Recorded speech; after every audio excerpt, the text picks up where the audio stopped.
అంగన్వాడీల సమస్యల పరిష్కారానికి ప్రభుత్వం సిద్ధంగా ఉందని మంత్రి బొత్స సత్యనారాయణ ప్రకటించారు. 3 నెలల సమయం మాత్రమే అడిగామని తెలిపారు. దయచేసి రాజకీయ ఎజెండాల్లోకి వెళ్లొద్దని సూచించారు. ఒక్క డిమాండ్ మినహా అన్ని సమస్యల పరిష్కారం అనుకున్నట్లుగా జరుగుతుందన్నారు. దయచేసి అర్థం చేసుకుని మీరందరూ వెంటనే మీ విధుల్లోకి రండి. ఆ ఒక్కటి తప్ప మిగతావన్నిటికి కూడా డిస్కషన్ చేసిన ప్రకారం దాని ప్రకారం మీకు ఇప్పటికే కొన్ని ఉత్తర్వులు ఇచ్చాం. ఇంకా ఏవైనా ఉత్తర్వులు ఇవ్వాల్సి ఉంటే ఆ ఉత్తర్వులు కూడా మరి వెంటనే ఇచ్చి ఏర్పాటు చేస్తాం.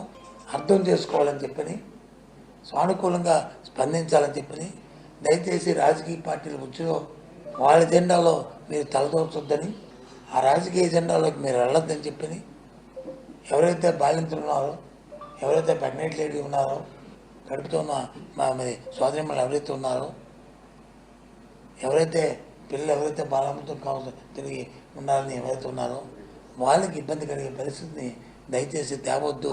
మానవతా దృక్పథంతో ఆలోచన చేయాలని చెప్పని